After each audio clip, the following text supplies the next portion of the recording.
Inclusão no mercado de trabalho para pessoa com deficiência. Essa é a pior mentira que colocam na cabeça de vocês. A inclusão, a maioria das empresas, raras as empresas, geram inclusão real. A maioria das empresas cumprem cota. Tem uma lei, lá de 1992, que é obrigado a cota. Você tem de 100 a 200 funcionários, você tem que ter 2%. Se tem de 200 a tanto, tem que ter 3%. Até 5% para cima de 1.000. As empresas foram obrigadas, pela lei de cotas, a empregar pessoas com deficiência.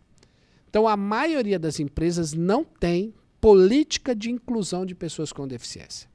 Por quê? A maioria das empresas, além de não incluir, geram pessoas com deficiência. Pessoas que sofrem acidente de trabalho, pessoas que ficam lesionadas por esforços repetitivos e doenças osteomusculares relacionadas ao trabalho.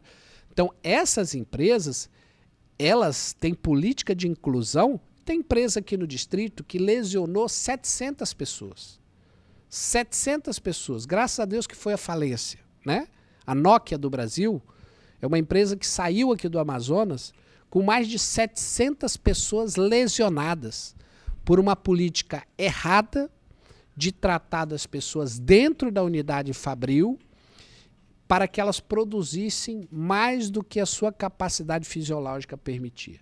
Então, quando eu falo a verdade sobre a inclusão privada, é essa inclusão perversa, onde pessoas se tornaram, que era para ter uma cota para incluir pessoas com deficiência, e nós tivemos empresa que, na verdade, incluiu, mas incluiu mais 700 pessoas no hall de pessoas com deficiência. Então, essa verdade precisa ser dita. E nós temos várias empresas aqui no distrito, não é só uma não é só a que foi embora. Se vocês pegarem grandes empresas com mais de 1.000 trabalhadores, hoje em Manaus, elas deveriam ser severamente punidas.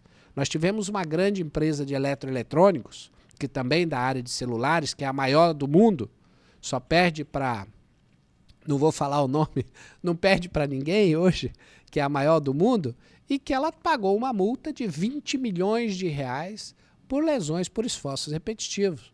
Nós tivemos uma outra grande empresa do polo de 2 rodas, que é a maior do mundo, também aqui da Zona Franca de Manaus, que pagou uma multa trabalhista de 10 milhões de reais. E isso fica normal.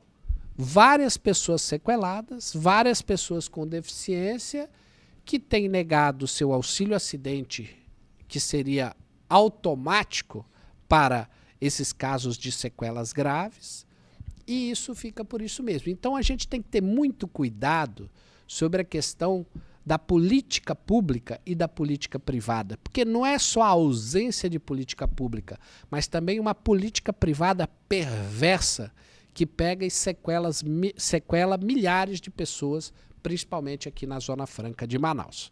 Tá? Então hoje o Distrito Industrial de Manaus, que possui mais de 120 mil trabalhadores de carteira assinada diretamente, igual à mesma quantidade de trabalhadores que tinha lá em 2014, há 10 anos atrás, e que a tendência é só diminuir a quantidade de pessoas empregadas sendo substituídos por tecnologia avançada e aumentando o lucro com menor número de trabalhadores, e que o poder público nada faz. Então nós precisamos ter muito cuidado quando a gente passa a defender políticas públicas de renúncia e benefícios fiscais, porque vai faltar dinheiro para as políticas públicas para as pessoas com deficiência que vão ficar sequeladas por esse rol de empresas que só sequelam a população.